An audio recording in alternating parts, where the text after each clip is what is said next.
بسم اللہ الرحمن الرحیم۔ السلام علیکم۔ پروگرام علم و حکمت میں خوش آمدید۔ میں ہوں محمد حسن نژاد۔ نظر حسب سابق کا مذہب تشریف فرما جناب جاوید احمد غامدی صاحب پروگرام کا آغاز کرتے ہیں۔ ہم صاحب سب سے پہلے آپ کا شکریہ۔ آغاز میں قرآن مجید کا ایک مقام ہم آپ لوگوں کی خدمت میں رکھتے ہیں۔ غامدی صاحب نے اپنی تفسیر اور بیان میں جو مختصر توضیحی حواشی اس پر لکھے ہیں وہ بیان کرتے ہیں، اور پھر غامدی صاحب سے اس امور سے متعلق سوالات کرتے ہیں۔ حدیث زیر بحث آتی ہے، صحابہ میں سے ایک کا اثر، اور پھر آپ لوگوں کے متفرق سوالات آغاز کرتے ہیں۔ ہم سب میرے سامنے سورہ اعراف کی آیت 33 ہے۔ ارشاد فرمایا، کہہ دو میرے پروردگار نے تو صرف فواحش کو حرام کیا ہے، خواہ وہ کھلے ہوں یا چھپے، اور حق تلفی اور ناحق زیادتی کو حرام کیا ہے، اور اس کو کہ تم اللہ کے ساتھ کسی کو شریک ٹھہراؤ جس کے لیے اس نے کوئی سند نازل نہیں کی، اور اس کو کہ تم اللہ پر افطرا کر کے کوئی ایسی بات کہو جسے تم نہیں جانتے۔ قرآن مجید کے اس مقام کے اندر جو کچھ توضیح طلب پہلو ہیں غام صاحب نے اپنی تفسیر میں لکھے ہیں۔ سب سے پہلے یہ بھی فرمایا کہ اللہ تعالیٰ نے فواحش کو حرام کیا ہے، خواہ کھلے ہوں یا چھپے ہوئے۔ اس کی تفسیر میں غام صاحب لکھتے ہیں یعنی بدکاری اعلانیہ کی جائے یا چھپ کر، ہر حال میں حرام ہے۔ اس کے لیے جمع کا لفظ اس لیے استعمال فرمایا ہے کہ زنا، لواطت، وطیع بہائم اور اس نوعیت کے تمام جرائم کو شامل ہو جائے۔ جنسی اعضاء کو دوسروں کے سامنے کھولے جائیں، جنسی معاملات کا افشا کیا جائے یا بدکاری کا ارتکاب ہو، لفظ فواحش ان سب کا احاطہ کرتا ہے۔ اس کے بعد اس آیت میں یہاں پر بیان فرمایا تھا کہ حق تلفی اور ناحق زیادتی کو حرام کیا گیا ہے۔ تو اس سے کیا مراد ہے؟ غام صاحب لکھا ہے کہ زیادتی کے ساتھ ناحق کا اضافہ اس کے گھنونے پن کو ظاہر کرنے کے لیے ہے۔ اس کے معنی یہ نہیں کہ کوئی زیادتی برحق بھی ہوتی ہے، ہر زیادتی بجائے خود ناحق ہے۔ چنانچہ انبیاء علیہ السلام کے قتل کے جرم کے ساتھ بھی یہ لفظ اسی طرح استعمال ہوا ہے۔ قرآن مجید کی اسی آیت میں جب بھی فرمایا کہ اللہ کے ساتھ کسی کو شریک نہ ٹھہراؤ جس کے لیے اس نے کوئی سند نازل نہیں کی، تو اس سے کیا مراد ہے؟ غام صاحب نے لکھا ہے یہ اس لیے فرمایا کہ شرک کے حق میں کوئی عقلی یا نقلی یا فطری دلیل نہ کبھی پیش کی جا سکی ہے، نہ پیش کی جا سکتی ہے۔ اور آخری پہلو جو اس آیت کے اندر زیر بحث آیا، اس میں فرمایا گیا ہے کہ اس کو حرام کیا ہے کہ تم اللہ پر افطرا کر کے کوئی ایسی بات کہو جسے تم نہیں جانتے تھے۔ اس پر غامدی صاحب نے کیا لکھا ہے میں پڑھ دیتا ہوں۔ اپنی طرف سے حلال و حرام کے فتوے دیے جائیں یا اپنی خواہشات کی پیروی میں بدعتیں ایجاد کی جائیں یا اپنی طرف سے شریعت کی تصنیف کی جائے اور اسے خدا سے منسوب کر دیا جائے، تو یہ سب چیزیں اسی کے تحت ہوں گی۔ زینتوں کے بارے میں جو اوپر حکم بیان ہوا ہے، اس کے بعد یہ سوال پیدا ہوتا ہے کہ خدا کی شریعت میں پھر حرام کیا ہے؟ آیا زیر بحث میں قرآن نے اس سوال کا جواب دیا کہ کھانے پینے کی چیزوں کے علاوہ اللہ نے صرف 5 چیزیں حرام کی ہیں۔ ایک فواحش، دوسرے حق تلفی، تیسرے ناحق زیادتی، چوتھے شرک اور 5ویں بدعت۔ خدا کی شریعت میں یہی 5 چیزیں حرام ہیں، ان کے علاوہ کوئی چیز حرام نہیں ہے۔ حلال و حرام کے معاملے میں یہ خدا کا اعلان ہے، لہٰذا کسی کو بھی حق نہیں پہنچتا کہ وہ ان کے علاوہ کسی چیز کو حرام ٹھہرائے۔ چنانچہ اب اگر کوئی چیز حرام ہوگی تو اسی وقت ہوگی جب ان میں سے کوئی چیز ان میں پائی جائے۔ روایتیں، آثار، حدیثیں اور پچھلے صحیفوں کے بیانات سب قرآن کے اسی ارشاد کی روشنی میں سمجھے جائیں گے۔ اس سے ہٹ کر یا اس کے خلاف کوئی چیز قبول نہیں کی جا سکتی۔ ہم سب آیت کے اندر کیا چیزیں زیر بحث ہیں اس کی تفسیر کچھ میں نے پڑھ کے سنائی، کچھ اطلاقی توضیح سوالات میں آگے کروں گا بھی، لیکن سب سے پہلے ایک خالی ذہن ہو کر ایک ایسا عالم جس نے ادب بھی پڑھا، فلسفہ بھی پڑھا، تاریخ بھی پڑھی اور دنیا کے اندر جو نظریات پیش کیے گئے وہ سب پڑھے۔ کہا ہی جاتا ہے کہ پورے دین کے اندر جو شریعت ہے، قانون ہے، خدا کی منشا ہے، خدا کے تقاضے ہیں، خدا کی ہدایت ہے، اگر اس کو ایک سطر میں بیان کیا، یعنی پورا کا پورا جو دینی ذخیرہ ہمارے پاس ہے، اگر وہ نہ بھی ہوتا، آپ کے خیال میں کیا یہ ایک سطر کافی تھی جس میں اللہ کے تمام مطالبات سمٹ کے آ گیا؟ یہ بات بارہا واضح کی جا چکی ہے کہ اللہ تعالیٰ کے پیش نظر کیا ہے۔ میں وضاحت کر چکا ہوں، لکھ چکا ہوں، اس کے ایک ایک پہلو کو لوگوں کو بتانے کی صحیح کی ہے کہ وہ تزکیہ ہے۔ جو چیز پیش نظر ہے وہ یہ ہے کہ مجھے اپنے نفس کو جتنا زیادہ پاکیزہ میرے لیے بنانا ممکن ہے، پاکیزہ بنا کر اپنے پروردگار کی بارگاہ میں پیش ہونا ہے۔ اس مقصد کو سامنے رکھ کر دین کو سمجھا جاتا ہے اور دین کو سمجھایا جاتا ہے۔ اس میں ظاہر ہے کہ یہ چیز زیر بحث آتی ہے کہ کیا میرے پروردگار نے کچھ چیزوں سے مجھے روکا ہے؟ یعنی حرمتیں زیر بحث آتی ہیں۔ حلال و حرام کی بحث دین میں بڑی بنیادی بحث ہے۔ جی، جب ہم دین کے بارے میں کوئی سوال کرتے ہیں تو سب سے بڑا مسئلہ یہ پیدا ہوتا ہے کہ ہمیں دین کا کوئی عالم یہ بتاتا ہے یا دین کی روایت یہ بتاتی ہے کہ فلاں کام تم نے نہیں کرنا اور فلاں کام کرنا تم پر لازم ہے۔ جی، تو جو چیزیں ہم پر لازم ہیں، جن کو اللہ تعالیٰ نے ہمارے لیے اپنا حکم بنا دیا ہے، ان سے ہر مسلمان واقف ہے۔ یعنی یہ معلوم ہے کہ ہمیں ماننا کیا ہے۔ اگر کسی مسلمان سے آپ پوچھیں تو اس کے لیے کسی لمبے چوڑے فلسفے کو بیان کرنے کی ضرورت نہیں ہے. ایک عام مسلمان بھی آپ کو بتا دے گا کہ 5 چیزیں ہیں جن کو ماننا ضروری ہے. یعنی اللہ کو ماننا ہے، اللہ کے فرشتوں کو ماننا ہے، اللہ کے نبیوں کو ماننا ہے، اللہ کی کتابوں کو ماننا ہے اور روز آخر کو ماننا ہے. یعنی یہ 5 چیزیں ہیں جو ماننے کی. ٹھیک. اسی طریقے سے ہمیں کرنا کیا ہے؟ تو اللہ تعالیٰ نے جو باتیں براہ راست ہمیں بتائیں جن کو ہم خود اخذ نہیں کر سکتے تھے، وہ ظاہر ہے کہ اس کی عبادت کے طریقے ہیں. تو اس میں بھی اللہ کے پیغمبر نے بتا دیا، قرآن نے بتا دیا کہ وہ بھی وہی 5 چیزیں ہیں جن کو ہر مسلمان جانتا ہے. نماز ہے، روزہ ہے، زکوٰۃ ہے، سب چیزیں. تو ان چیزوں کا علم تو ہر مسلمان کو مسلمان ہوتے ہی ہو جاتا ہے. اس کے بعد جو اہم ترین چیز ہے وہ یہ ہے کہ وہ اپنے اخلاقی وجود کو پاکیزہ بنائے. تو اخلاقی وجود کی پاکیزگی اس آیت میں زیر بحث ہے. جی. یعنی ظاہر ہے کہ دین کا ایک بڑا اہم پہلو یہ ہے، اس میں یہ بیان کیا گیا ہے کہ وہ کیا چیزیں ہیں جن سے تمہیں بچنا ہے. تو ان کو قرآن مجید نے جہاں نسبتاً تفصیل سے بیان کیا ہے. ٹھیک. اس میں یہ بتایا گیا ہے کہ اللہ تعالیٰ تمہیں عدل کا حکم دیتا ہے، احسان کی تلقین کرتا ہے، اپنے اعزاء و اقربا کی ضرورتیں پوری کرنے کی تلقین کرتا ہے. جی. اور منفی طور پر یہ بتایا گیا ہے کہ فواحش سے اجتناب کرنا ہے. یعنی وہ تمہیں کن چیزوں سے روکتا ہے؟ ینہا عن الفحشاء والمنکر والبغی، حق تلفی سے روکتا ہے اور کسی کی جان مال آبرو کے خلاف زیادتی سے روکتا ہے. یہاں اس کی مزید اطلاق کی تفصیل کر دی گئی ہے اور 2 چیزیں مزید بیان کی گئی ہیں. ایک یہ کہ اللہ کے ساتھ کسی کو شریک نہ ٹھہرایا جائے. اللہ کو شریک ٹھہرانا اصل میں اللہ کی حق تلفی ہے. تو یہ اسی کے ذیل کی چیز ہے. یوں سمجھ لیجئے کہ جو چیز وہاں بالاجمال بیان ہوئی ہے اس کو اس کی حیثیت اور اس کی اہمیت کے پیش نظر یہاں اس پر عطف کر کے مزید واضح کر دیا گیا ہے. اسی طرح بدعت. ٹھیک. یعنی بدعت کیا ہے؟ یہ اللہ کا حق ہے کہ وہ بتائے اس کا دین کیا ہے. اللہ نے یہ دین اپنے پیغمبروں کے ذریعے سے بتا دیا ہے. اس کو سمجھنے میں یا اس کے اطلاق میں ہم جب غور کرتے ہیں تو وہاں ہم اجتہاد کرتے ہیں. جی. لیکن اپنی طرف سے دین بنانا، دینی تصورات اپنی طرف سے قائم کرنا، دین میں کسی عمل کا اپنی طرف سے اضافہ کرنا، اس کو رسالت مآب صلی اللہ علیہ وسلم نے احداث فی الامر کہا ہے. یعنی یہ گویا اللہ کے امر میں، اللہ کے دین میں، اللہ کے حکم میں اپنی طرف سے کوئی چیز شامل کرنا ہے. ٹھیک. اللہ تعالیٰ کہتے ہیں کہ یہ چیز تم اس وقت تک کر ہی نہیں سکتے جب تک میری نسبت سے اس کو بیان نہیں کرو گے. اور اگر میری نسبت سے بیان کر رہے ہو اور میں نے وہ چیز نہیں کہی، اس کا مطلب کیا ہے؟ اس کا مطلب جو ہے مجھ پر افطرا کر رہے ہو، مجھ پر جھوٹ باندھ رہے ہو. تو یہ ایک بڑا جرم بن جاتا ہے. تو اس طریقے سے اگر آپ دیکھیے تو عام طریقہ جو قرآن مجید نے اختیار کیا ہے وہ یہ کہ چیزوں کو اس کے عنوانات کے تحت بیان کر دیا جائے. رسالت مآب صلی اللہ علیہ وسلم نے بھی جب حدیث جبریل میں یہ باتیں بیان کی ہیں تو یہی طریقہ اختیار کیا. اس میں ایک انسانی نفسیات کا پہلو بھی سمجھ لینا چاہیے. انسان کا معاملہ یہ ہے کہ وہ اللہ تعالیٰ کی اسکیم ہی کے تحت ہر جگہ 2 حصوں میں تقسیم ہے. یعنی ایک وہ لوگ ہیں جن کو غیر معمولی علمی ذوق اللہ تعالیٰ عطا فرماتے ہیں. ان کے اندر ایک خاص طرح کی قیادت کی صلاحیت ہوتی ہے. وہ چیزوں کے اندر اتر کر ان کو سمجھنا چاہتے ہیں. جب تک وہ اس کو ایک خاص فلسفے اور حکمت کی سطح پر نہ سمجھ لیں اس وقت تک ان کا اطمینان نہیں ہوتا. یہ لوگوں میں ایک بڑی تھوڑی تعداد ہوتی ہے. یعنی ایسے لوگ جن کا ذوق علمی ہے، جو چیزوں کو ایک خاص جمالیاتی پہلو سے دیکھتے ہیں، جن کے ہاں چیز جب تک ایک خاص نظم اور ضبط اختیار نہ کرے اس وقت تک وہ ان کی گرفت میں نہیں آتی. وہ اس کو اس کے بیج سے اٹھا کر اس کے برگ و بار تک لے جاتے ہیں. ان کے ہاں چیزیں باہمی ربط اور نظام میں آتی ہیں تو پھر وہ ان کا مسئلہ بنتی ہیں.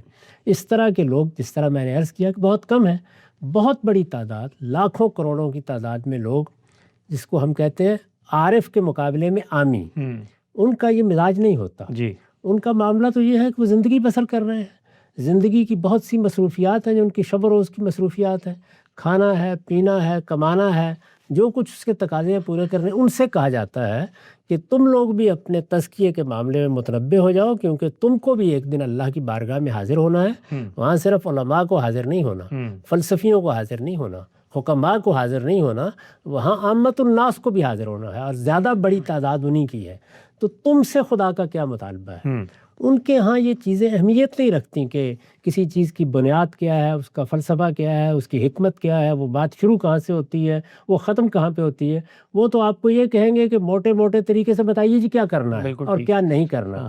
تو اس کا مطلب یہ ہے کہ ان کے ہاں اصل چیز یہ ہوتی ہے کہ یہ اللہ کی مرضیات ہے، مجھ سے اللہ یہ چاہتا ہے، یہ اس کے احکام میں بتا دیے جائیں۔ تو پیغمبروں نے اور قرآن مجید نے بھی دونوں طریقے اختیار کیے۔ اگر آپ غور کر کے دیکھیں تو قرآن مجید میں دین کے فلسفے اور حکمت کے وہ مباحث ہیں کہ انسان ان کے اندر اترتا ہے تو حیرت زدہ رہ جاتا ہے، جی، لیکن وہ کن لوگوں کی دلچسپی کا موضوع ہوتے ہیں؟ علماء کی انہی لوگوں کی دلچسپی کا موضوع ہوتے ہیں جو اس طرح کی چیزوں کو سمجھنے کا ذوق رکھتے ہیں۔ ٹھیک، عامت الناس قرآن مجید بھی پڑھے گا تو وہ یہی سوال آپ سے کرے گا کہ مجھے کیا کرنا ہے، یا مجھے اگر کوئی مشکل پیش آئی ہے تو اس میں میری کیا رہنمائی ہے، ٹھیک، یا مجھ سے میرے پروردگار کا کیا تقاضا ہے، یا میں قیامت میں سرخرو ہونے کے لیے کیا کروں گا۔ تو آپ دیکھیں کہ اس میں رسالت پاک صلی اللہ علیہ وسلم نے یہ عامت الناس کے لیے جب دین کو بیان کیا تو جبریل امین کے سامنے بالکل اسی طریقے سے بیان کیا۔ ٹھیک، ایمان یہ ہے، اسلام یہ ہے، اللہ تعالیٰ کے ساتھ اگر حقیقی تعلق پیدا کرنا چاہتے ہو تو احسان یہ ہے، اور قیامت کے بارے میں متنبع کر دیا کہ وہ ہر حال میں آنی ہے اور میرے بعد اس کی علامتیں سامنے آتی رہیں گی جو تمہیں متنبع کرتی رہیں گی کہ اس کے لیے تیار ہو جاؤ۔ تو اس طرح گویا وہ چند باتیں جو لوگوں تک پہنچانی اور بیان کرتی۔ قرآن نے اخلاقیات کے بارے میں یہی کیا ہے۔ اگر آپ غور کر کے دیکھیں تو حلال و حرام کا جہاں کھانے پینے کے بارے میں سوال پیدا ہوتا ہے وہاں بھی یہی طریقہ اختیار کیا۔ اس میں بھی اگر آپ غور کر کے دیکھیں تو ایک تو عمومی ہدایت اللہ تعالیٰ نے دے دی کہ تم لوگوں کو طیبات کھانے چاہیے اور خبائث سے پرہیز کرنا چاہیے۔ سب خبائث ممنوع ہے، تمام طیبات حلال ہے۔ جہاں جہاں کہیں ذکر ہوا ہے وہاں حلالن طیبہ، حلالن طیبہ، یعنی اگر کوئی چیز طیب ہے تو حلال ہے، حلال ہے تو اس کو طیب ہونا چاہیے۔ اس کو بار بار بیان کر دیا۔ اس کا فیصلہ انسان اپنے شعور کی بنیاد پر، اپنی فطرت کی بنیاد پر، اللہ نے جو اس کو عقل دی ہے اس کی بنیاد پر کرتا رہتا ہے۔ اسی طرح اخلاقی معاملات میں بھی ایسا نہیں ہے کہ اس کو پیغمبر نہ بتائیں تو وہ نہیں سمجھے۔ فطرت میں موجود یہ وہ چیزیں ہیں جن کو ہر انسان اپنے باطن میں محسوس کرتا ہے۔ یہ چیزیں جن کے بارے میں خود قرآن نے ہمیں یہ بتا دیا کہ فَأَلْهَمَهَا فُجُورَهَا وَتَقْوَاهَا، یہ اللہ کا الہام ہے جو انسان کے اندر ہے، لیکن پھر انسان ان کو متعین طور پر جاننا چاہتا ہے۔ یعنی جس طریقے سے رسالت مآب صلی اللہ علیہ وسلم نے یہ بتایا کہ ایمانیات یہ ہیں، تو دیکھیے نا گن کے بتا دیا 5 چیزیں ہیں۔ اسی طرح یہ بتایا کہ اسلام کیا ہے تو گن کے بتا دیا یہ 5 چیزیں اسلام ہے، یعنی یہ چیزیں جو تمہیں عملی طور پر اختیار کرنی ہیں۔ احسان کیا ہے اس کی نہایت عمدہ وضاحت کی، یہ کچھ بھی نہیں ہے، یہ ہے کہ تم اپنے آپ کو اپنے پروردگار کے سامنے جواب دہ سمجھو، اور یہ سمجھو کہ وہ حاضر و ناظر ہے، وہ دیکھ رہا ہے، ہر چیز اس کی نگاہ میں ہے۔ یہ احساس اگر باقی ہے تو پھر تم دھوکہ نہیں کرو گے، فریب نہیں دو گے، پھر ہیلے نہیں کرو گے، پھر اپنے پروردگار کے سامنے اپنے آپ کو جواب دہ سمجھ کر ہر عمل انجام دو گے۔ نماز پڑھو گے تو اس کو اپنے سامنے محسوس کرو گے، معاملات کرو گے تو اس کو اپنے سامنے محسوس کرو گے۔ تو دین کی حقیقت کو یا دین میں ہمارا رویہ کیا ہونا چاہیے اس کو بھی واضح کر دیا، اور آپ دیکھیے کہ اس میں بھی گن کے بتا دیا، یعنی یہ 1 بات ہے، یہ 2 باتیں، یہ 3 باتیں ہیں۔ کھانے پینے کی چیزوں کے بارے میں نے عرض کیا کہ جہاں شبہ پیدا ہوا وہ کیا تھا، 4 چیزیں تھیں، تو ان کو بھی قرآن مجید نے 3 مقامات پر ایسے ہی بیان کیا ہے، اور اس طرح بیان کیا ہے کہ سب طیبات حلال ہیں، سب خبائث حرام ہیں، جن کے بارے میں تمہیں ہماری ہدایت کی ضرورت ہو سکتی ہے وہ یہ 4 چیزیں ان کو بیان کر دیا۔ تو یہاں کیا کیا ہے، یہاں یہ سوال پیدا ہو گیا کہ حلال و حرام کے باب میں اخلاقی طور پر کیا پابندیاں ہیں، تو اللہ تعالیٰ نے یہاں بھی بالکل وہی طریقہ اختیار کیا، یعنی گویا بتا دیا کہ یہ 5 چیزیں ہیں، یعنی فواحش ممنوع ہے۔ اب ظاہر بات ہے کہ فواحش کے بارے میں ایک ہمارا عمومی علم ہے، وہ ساری انسانیت کی مشترک میراث ہے، انہی کا میں نے یہاں ذکر بھی کر دیا ہے۔ ان کے بارے میں کون نہیں جانتا؟ کسی جگہ اگر کوئی اطلاقی مسئلہ پیدا ہوتا ہے تو اس میں اجتہاد کر کے انسان متعین کر لیتا ہے۔ زیادتی، یعنی کسی کی حق تلفی کی جائے، کسی کے ساتھ زیادتی کی جائے، دونوں باتیں بالکل معلوم انسان کو معلوم ہوتا ہے کہ کب وہ حق تلفی کر رہا ہے، حقوق کیا ہیں۔ کہیں اگر کوئی وہم پیدا ہوگا تو اللہ کے پیغمبر بھی بتاتے ہیں، اہل علم بھی رہنمائی کر دیتے ہیں۔ ابہام یا کوئی اشتراک یا کوئی التباس کوئی سوال پیدا کر دیتا ہے، اس سوال کا جواب انسان کو مل جاتا ہے، لیکن یہ فائدہ یہ ہوتا ہے کہ اس طرح ساری چیزیں متعین ہو جاتی ہیں۔ تو اگر ہم ان کو سمیٹ کر بیان کریں تو ہم یہ کہہ سکتے ہیں کہ ایک عام آدمی اگر ہمارے سامنے بیٹھا ہوا ہے اور اس کے پاس یہ وقت نہیں ہے کہ وہ چیزوں کو اندر اتر کر سمجھے، وہ پورے دین کی تعلیم حاصل کرے، وہ چیزوں کو اس طرح جانے جس طرح کے جاننے کا حق ہے، وہ ان کے فلسفے اور حکمت کی طرف توجہ کرے۔ اگر کوئی سوالات کسی کے ذہن میں پیدا ہوں گے تو ایک الگ چیز ہے، لیکن ایک آدمی، ایک سادہ طبیعت آدمی، دنیا میں سادہ زندگی بسر کرنے والا آدمی، وہ عامی جو مزدوری کر رہا ہے، جو کسان ہے، جو معاملات کو انجام دینے کے لیے کسی بازار میں بیٹھا ہوا ہے، ان سب لوگوں کو اگر یہ معلوم کرنا ہے دین کیا ہے تو آپ بالکل اسی طرح بیان کر سکتے ہیں، یہ ایمان کی چیزیں ہیں 5، یہ اسلام کی چیزیں ہیں 5۔ احسان یہ ہے کہ تم سے ایک رویے کے طور پر مطلوب ہے کہ اپنے رب کو حاضر ناظر جان کر دین پر عمل کیا کرو۔ یعنی یہ کوئی دنیا کا قانون نہیں ہے کہ تم دھوکہ دے دو گے، اپنے پروردگار سامنے جواب دہی کے احساس کے ساتھ، اور یہ جان کر کہ وہ تمہیں دیکھ رہا ہے، قیامت آنے والی ہے، اس کی تیاری کرو۔ اب دیکھیے اس میں کتنا وقت لگا، چند منٹ میں ہم نے بتا دیا۔ اس کے بعد اس باب میں چلے جائیے جس کا تعلق ہمارے اخلاقی وجود کی تطہیر سے ہے یا خورونوش سے۔ تو خورونوش کے بارے میں آپ چند چیزیں بتا دیں گے۔ تمام طیبات حلال ہیں، تمام خبائث حرام ہیں۔ اس میں جہاں اشتباہ پیدا ہوتا ہے وہ یہ 4 چیزیں، یعنی تمہیں مردار کھانے سے اجتناب کرنا ہے، تمہیں خون پینے سے اجتناب کرنا ہے، اور اسی طریقے سے تمہیں اللہ کے نام کے سوا کسی کا ذبیحہ نہیں کھانا اور خنزیر نہیں کھانا۔ تو گویا جن چیزوں کے بارے میں کوئی سوال پیدا ہو سکتا تھا وہ گن کے بتا دی گئی یہ ہے۔ ایسے ہی ایک انسان آپ سے پوچھتا ہے کہ میرے اخلاقی رویوں کی تطہیر میں مجھے کیا کرنا ہے، یعنی میرے اخلاقی وجود کو بھی اللہ اگر پاکیزہ دیکھنا چاہتا ہے وہاں مجھ سے کیا مطالبات ہے، تو آپ دونوں طریقے اختیار کر سکتے ہیں۔ آپ سورہ نحل میں جس طرح بیان کیا گیا ہے مثبت اور منفی بیان کر دیجیے، یعنی بتا دیجیے کہ 3 چیزیں جس کا تم سے مطالبہ ہے، ہر ایک کے ساتھ عدل و انصاف کرو، احسان کا رویہ اختیار کرو، اپنے اعزاء اقربا کی ضرورتیں اگر تمہیں اللہ نے کچھ زیادہ دیا ہے تو ان سے پورا کرو، اور اسی طرح فواحش سے اجتناب کرو، حق تلفی سے اجتناب کرو، کسی کی جان مال آبرو کے خلاف زیادتی سے اجتناب کرو۔ ان 2 چیزوں کو شامل کر لیجئے ساتھ، یعنی شرک سے اور بدعت سے، تو گویا احاطہ ہو گیا، ہر طرح سے آپ نے بتا دیجئے۔ یہی معاملہ ہم نے اختیار کیا ہے، جو ایک بڑا سوال دور حاضر میں پیدا کر دیا گیا کہ مسلمانوں کی حکومت اگر کہیں قائم ہو جاتی ہے تو اس سے دین کے کیا مطالبات ہیں، تو متعین کر کے ہم نے بتا دیا کہ وہ بھی 5 ہی مطالبات۔ یہ 5 چیزیں جن کو اختیار کرنا ہے۔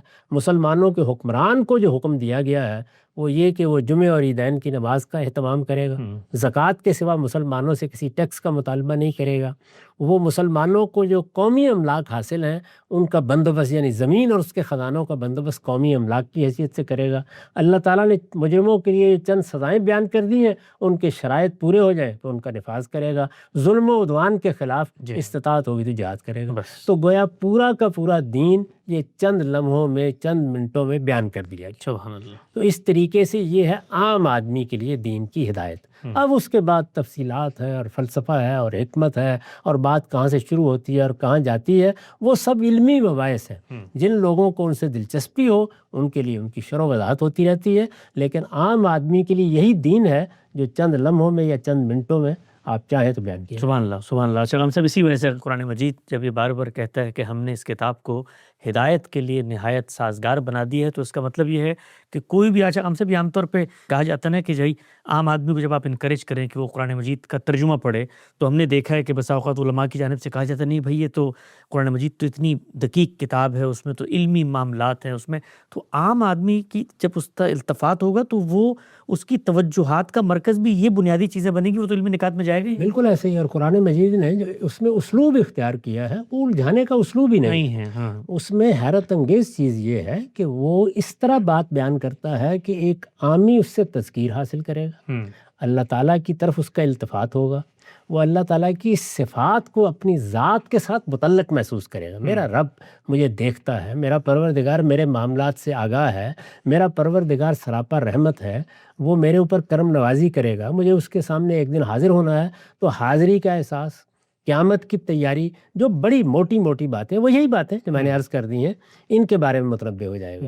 علمی چیزوں کے بارے میں قرآن کا اسلوب ایسا ہے کہ اس کو توجہ ہی نہیں ہوگی، لیکن جن لوگوں کا یہ ذوق ہے کہ وہ چیزوں کے اندر اتر کر دیکھتے ہیں، ان کے لیے قرآن ایک جہان مانی ہے۔ کسی ایک آیت پر بھی اگر آپ ڈیرے ڈال دیجئے تو اس کے اندر کیا کیا چیزیں ہیں جو چھپی ہوئی ہیں، تو اس طرح قرآن مجید دنیا کی بالکل منفرد کتاب ہے کہ وہ دو طریقوں سے اپروچ کرتی ہے. یعنی ایک عامی کے لیے وہ دنیا کی آسان ترین کتاب ہے، وہ اس سے تذکیر حاصل کرے، نصیحت حاصل کرے، آخرت کی جواب دہی کا احساس اس کے اندر پیدا ہو. اسی لیے ہم بار بار کہتے ہیں کہ لوگوں کو قرآن کا سادہ ترجمہ سننا چاہیے یا سادہ ترجمہ پڑھنا چاہیے.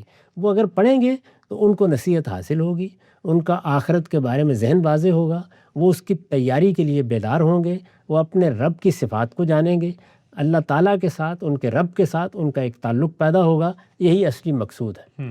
رہے یہ معاملات جن میں اعلیٰ علمی مباحث ہے، ان علمی مباحث کا کوئی پس منظر ہے، ان کے پیچھے کوئی خاص فلسفہ ہے، حکمت ہے، ان کے باہمی ربط و تعلق کی بحثیں ہیں، وہ سب کی سب اعلیٰ علم ہے. اور اس میں جن لوگوں کا التفات ہے وہ اس میں مصروف بھی ہوتے ہیں، اس میں وہ اشتغال بھی پیدا کرتے ہیں. تو اس طرح گویا انسانوں کو پروردگار نے جس طرح بنایا ہے اپنی کتاب اور اپنے دین کو بھی اسی دونوں طریقوں سے بیان کرتے ہیں. سبحان اللہ، سبحان اللہ، بالکل واضح کی بات. اگر ہم اس آیت کے بارے میں دو چھوٹی سی باتیں ہیں. جب یہ فرمایا ہے کہ فواحش، اختلفی اور شرک ممنوع قرار دے دیا، اور پھر اس کے بعد آخر میں فرمایا ہے کہ کوئی ایسی بات کہنا کہ جو اللہ کی طرف منسوب کرو، اللہ نے نہ کہی اور اللہ کی نسبت سے، تو شرک بھی تو یہی ہوتا ہے نا کہ شرک بھی ہم ایک طرح سے کلیم کر رہے ہوتے ہیں اللہ کی طرف سے کہ کوئی ذات میں یا صفات میں یا خلق میں، تدابیر امور میں اس کا کوئی ساجی ہے. تو یہ دونوں چیزیں کیا ایک ہی ہے؟ شرک جب پیچھے بیان ہو گیا تو پھر الگ سے کیوں بیان ہوا آگے یہ بات؟ دونوں چیزوں کا اطلاق الگ الگ ہے نا. ایک یہ ہے کہ اللہ کی طرف کوئی ایسی بات کی نسبت کر دینا کہ اس کے خلق و امر میں کوئی اور بھی ساجی ہے. ٹھیک، ظاہر یہ بھی اللہ کی نسبت سے بیان کرنا. بالکل صحیح. تو یہ گویا خصوص کا بیان ہے. اچھا، اسی لیے میں نے عرض کیا نا کہ اگر یہ دونوں باتیں نہ کہی جائیں تو اوپر جو اسم یا حق تلفی کا لفظ استعمال ہوا وہی کافی، اسی میں آ جاتا. ٹھیک، یعنی حق تلفی کی صورتیں متعین کریں. صحیح صحیح. اصل میں اخلاق ہے کیا؟ ہمارے باہمی روابط تعلقات ہیں. ان باہمی روابط و تعلقات میں یا ہم حق تلفی کر رہے ہوتے ہیں اور یا ہم زیادتی کر رہے ہوتے ہیں. ٹھیک. تو حق تلفی میں ظاہر ہے ماں کی حق تلفی، باپ کی حق تلفی، اعزاء اقربا کی حق تلفی، معاشرے کی حق تلفی، ایسے ہی بیان کریں گے نا. یا ماں کے ساتھ کوئی غلط رویہ اختیار کرنا تو یہ زیادتی ہو جائے گی، یہ ظاہر بغی ہو جائے گی. اسی طرح لوگوں کے ساتھ کوئی غلط رویہ اختیار کرنا، ان کی جان مال آبرو کے لیے خطرہ بن جانا، اسی چیز کو آپ تعلقات کے باب میں ذات باری سے متعلق کیجیے. یعنی ہم اللہ تعالیٰ کے بارے میں ایسی کوئی بات کریں تو افطراء اصل میں اللہ تعالیٰ پر زیادتی بھی ہے اور اس کی حق تلفی بھی. تو ان دونوں باتوں سے بھی آدمی کو اجتناب کرنا چاہیے. ہاں اس کو الگ کر دیا کیونکہ جو چیزیں عام اخلاقی جرائم کی نوعیت ہے، یعنی انسانوں سے متعلق ہیں، ان کو تو مشرق مغرب میں سب لوگ جان لیتے ہیں. یہ بات کہ اللہ تعالیٰ کے حوالے سے بھی اخلاقی تطہیر کی ضرورت ہے، اس پر متنبع کرنے کا تقاضا کیا. تو یہ تقاضا ہے جو اللہ تعالیٰ نے پورا کر دیا. یہ بتایا کہ شرک اور بدعت سے بچو. تو اگر غور کر کے دیکھیے تو مذہبی لحاظ سے یہی دو جرائم ہیں جن کے بارے میں متنبع کرنا پڑتا ہے، لوگوں کو بتانا پڑتا ہے، جس میں لوگوں کو توجہ دلانی پڑتی ہے.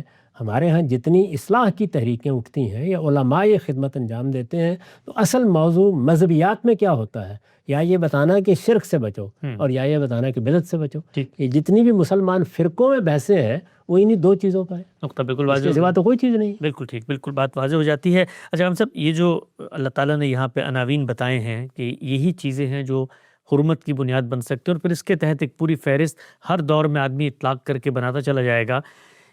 یہ جو ہمارے یہاں علماء کا آپس میں دین کو بیان کرنے میں اختلاف ہوتا ہے تو ظاہری بات ہے نا کہ ان میں سے کوئی ایک چیز ٹھیک ہوگی. مثلا آپ جس وقت کسی عالم سے اختلاف کرتے ہیں اور یہ کہتے ہیں کہ اللہ کا یہ مطالبہ نہیں ہے، مثال کے طور پہ اللہ کا یہ مطالبہ نہیں ہے کہ تصویر حرام ہے، دوسرا کہتا ہے کہ ایک طرح سے اللہ کا مطالبہ ہے، تو پھر اس کا مطلب تو یہ ہے کہ جس سے بھی پھر آپ اختلاف کر رہے ہیں تو وہ تو اللہ کی نسبت سے آپ کی نظر میں وہ بات کہہ رہا ہے جو اللہ نہیں کہ، تو پھر یہ بھی افترا ہو گیا کیا؟ دیکھیے بات یہ ہے کہ یہ فہم کی غلطی ہے. فہم کی غلطی تو کسی بھی انسان کو لگ سکتی ہے.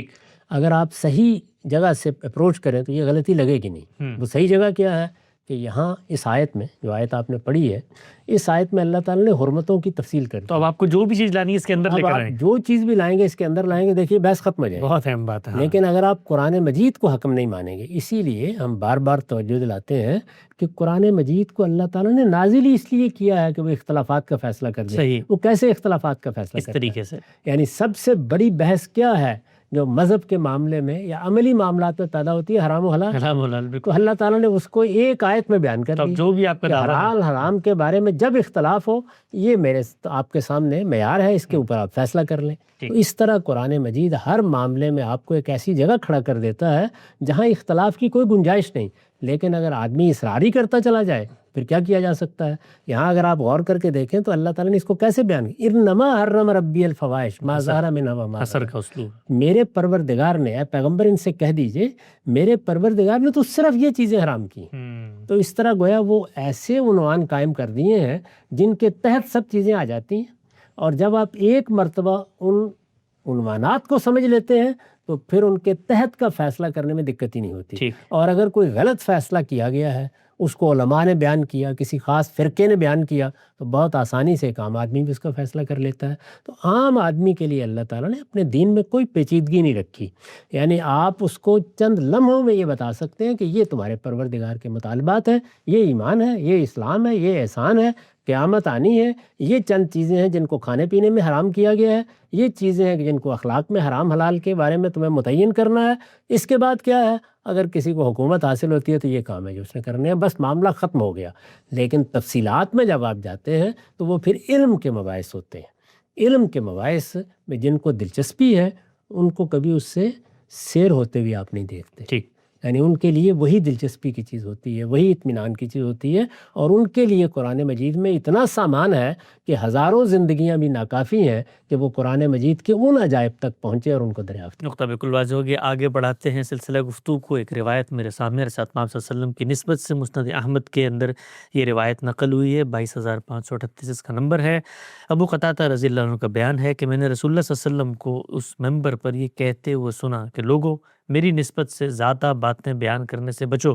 جو شخص میری طرف سے کوئی بات کہے وہ حق اور سچ ہونی چاہیے، اس لیے کہ جس نے میری طرف اس بات کی نسبت کی جو میں نے نہیں کی تو گویا اس نے اپنا ٹھکانہ دوزخ کو بنا لیا۔ اچھا ہم صاحب، روایت تو بالکل واضح ہے، اس روایت کا اطلاق جو عام لوگ ہیں مثال کے طور پہ ان پر پتہ کثرت سے تو روایتیں حدیثیں ہمارے ہاں علماء بیان کرتے ہیں، حدیثوں کے دروس ہوتے ہیں، حدیثوں کی کتابیں روز حدیثیں پڑھائی جا رہی ہوتی ہیں، تو اس پر بھی ہوتا ہے یا صرف یہ عام لوگوں پر کہ جو رسالت پاک صلی اللہ علیہ وسلم کے ابتدائی مخاطبین تھے ان کو آپ نے متنبع کیا ہے؟ بات تو وہیں سے شروع ہوگی نا۔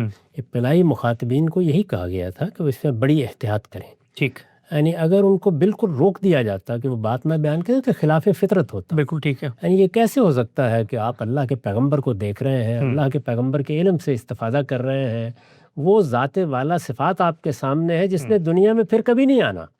اس طرح کی صورتحال میں لوگوں پر یہ غیر فطری پابندی نہیں لگائی جا سکتی تھی، چنانچہ رسالت مآب صلی اللہ علیہ وسلم نے ان کو بعض موقعوں پر لکھنے سے روکا، اور اس کی وجہ یہ تھی کہ اس زمانے میں قرآن نازل ہو رہا تھا، لیکن یہ اجازت بھی دی کہ لوگ بات بیان کر سکتے ہیں اور متنبع بھی کیا۔ ٹھیک، تو اس تنبیہ کے ساتھ کہ میری طرف کوئی غلط بات نسبت نہ پا جائے، یہ ہم دیکھتے ہیں کہ جتنے اختلافات عام طور پر پیدا ہوتے ہیں وہ لوگوں کی روایت کردہ باتوں ہی کی وجہ سے پیدا ہوتے ہیں۔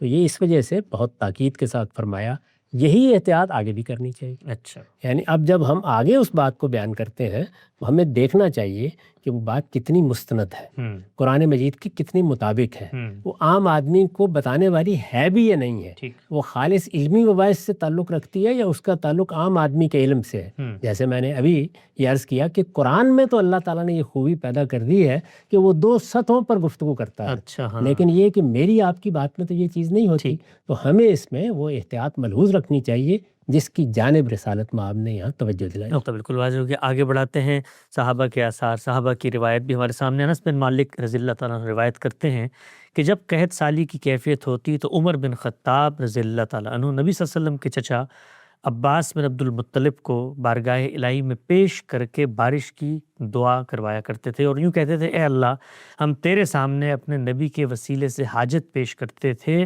تو بارش برسا دیا کرتا تھا، اب ہم اللہ کے نبی کے چچا کو تیری بارگاہ میں لے کر آئے ہیں تو تو ہم پر بارش نازل فرما۔ انس کہتے ہیں کہ اس طرح دعا کرنے سے بالعموم بارش ہو جایا کرتی تھی۔ ہم سب یہ جو اثر میں نے آپ کی خدمت میں رکھا، سیدنا عمر نے اللہ کے نبی کے چچا کو ایک طرح سے دعا کے دوران پیش کیا، تو وہ جو پوری کی پوری بحث ہے وسیلے والی اور وہ سب، تو اس کو ہم کیسے دیکھیں گے اس بات کے؟ اس کو اس کی صحیح جگہ سے لوگوں نے ہٹا دیا ہے۔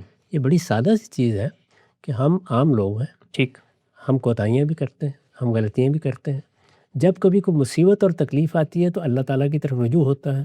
قومی سطح پر کوئی مسئلہ پیدا ہو گیا، بارش نہیں ہو رہی، تو زلزلہ آ گیا، کوئی طوفان آ گیا، لوگوں پر کوئی آفت آ گئی، یا کسی آفت کی خبر دی گئی ہے، تو اس سے بچنے کے لیے قومی سطح پر اللہ کی طرف رجوع کیا جاتا ہے، تو اس میں میرے اندر بھی یہ خواہش پیدا ہوگی، آپ کے اندر بھی، کہ ہمارے اندر جو نیکوکار لوگ ہیں، یعنی وہ لوگ جن کی سیرت کردار کے بارے میں ہم جانتے ہیں کہ وہ اللہ کے محبوب بندے ہیں، تو ان سے درخواست کی جائے، تو دعا کی درخواست کرتے ہیں۔ آپ نے دیکھا ہوگا ہم مسلمانوں میں عام رواج ہے، ہم کسی سے ملتے ہیں تو کہتے ہیں میرے لیے دعا کی درخواست ہے۔ تو یہ وہی درخواست ہے، اچھا، یعنی وہ درخواست ذرا اہتمام کے ساتھ کر دی گئی ہے، اور یہ شب و روز ہم میں سے ہر شخص کر رہا ہوتا ہے، اس کا اس وسیلے سے کوئی تعلق نہیں ہے۔ یہ بات ہے جو بڑی فطری چیز ہے، اور سیدنا عمر نے بھی اگر اس کو اختیار کیا یا حضور نے بھی کسی موقع پر اس کی تعلیم دی تو یہ بالکل فطری طریقہ ہے، بلکہ خود اللہ تعالیٰ نے کہا، قرآن مجید میں کہا، یعنی جب لوگوں نے بڑی غلطیاں کی اور انہوں نے معافی مانگنی چاہیے تو اللہ تعالیٰ نے کیا کہا، تم بھی معافی مانگو اور پیغمبر سے بھی درخواست کرو کہ وہ تمہارے لیے معافی مانگے۔ تو پیغمبر سے درخواست کرو کہ وہ معافی مانگے، یہ کیا چیز ہے؟ ظاہر ہے کہ وہی چیز ہے نا، معافی کے لیے پیغمبر سے درخواست کرنا، رحمت کے لیے پیغمبر سے درخواست کرنا، تو یہی درخواست ہم اپنے ابا جان سے کرتے ہیں، کسی بزرگ سے کرتے ہیں، جس شخص کے علم و عمل کے بارے میں اطمینان ہوتا ہے کہ اللہ نے اس کو کوئی فضیلت دی ہے، اس سے کرتے ہیں، تو یہ ہمارا حسن ظن ہوتا ہے جس کی بنیاد پر ہم لوگوں سے درخواست کرتے ہیں۔ یہ وہ درخواست ہے جس کو لوگوں نے وسیلے کی پیچیدہ بحث میں ڈال دیا ہے اور اس کے بعد اس پر استدلال کرتے رہتے ہیں، ورنہ سادہ زندگی میں یہ معاملہ ہم روزمرہ کر رہے ہیں۔ اور اس پیغام سے جو مانگنے کا عمل ہے وہ نماز کے ذریعے خدا تعالیٰ سے ہی ہو رہا ہے، کسی پیر فقیر بابا جی کے پاس جا کے اولاد نہیں، اس کا تو کوئی سوال ہی نہیں ہے۔ بالکل، وہ تو دیکھیے ہم ہر روز اپنے پروردگار سے عہد کرتے ہیں، ایاک نعبد و ایاک نستعین، پروردگار تیری عبادت، تجھ سے مدد، اپنے پروردگار سے مانگ رہے ہیں۔ جو قرآن نے کہا کہ پیغمبر سے جا کے درخواست کرو کہ وہ تمہارے لیے مغفرت مانگے، تو کس سے مانگے؟ اللہ سے مانگے، اللہ سے مانگے۔ بالکل، تو مانگنا اللہ سے ہے، دے گا بھی وہی، کسی میں یہ نہیں، وہ بھی عاجز بندے ہیں، ہم نے اپنے اندر کے ایک اور عاجز بندے سے کہا کہ آپ بھی درخواست کر دیجیے، بالکل ٹھیک۔ تو اس میں ظاہر ہے کہ اگر ہمارا اطمینان ہوتا ہے کہ فلاں بندہ اللہ تعالیٰ کے زیادہ قریب ہے یا وہ اللہ تعالیٰ کی دین کے معاملے میں زیادہ متنبع ہے، تو اپنے اس حسن ظن کی بنیاد پر ہم درخواست کرتے ہیں، بزرگوں سے درخواست کرتے ہیں۔ بلکہ بعض موقعوں پر میں نے دیکھا کہ صالحین بچوں سے کہہ دیتے ہیں کہ بھئی بچے تو بالکل بے گناہ ہوتے ہیں، تو وہ تو اللہ تعالیٰ کی بارگاہ میں ہوتے ہیں، تو ان سے کہہ دیا جاتا ہے کہ دعا کرو اللہ تعالیٰ سے، اپنی اماں کے لیے دعا کرو۔ تو یہ وہ دعا کرنا ہے، پروردگار کی بارگاہ میں اپنے آپ کو پیش کرنا ہے، یہ اس طرح کا کوئی وسیلہ نہیں ہے جس کی بحثیں ہمارے یہاں لوگ کرتے ہیں۔ نقطہ بالکل واضح ہو گیا۔ پروگرام کا وقت یہاں پہ ختم ہوتا ہے، دوبارہ انشاءاللہ اگلے ہفتے حاضر خدمت ہوں گے۔ اب تک آپ کو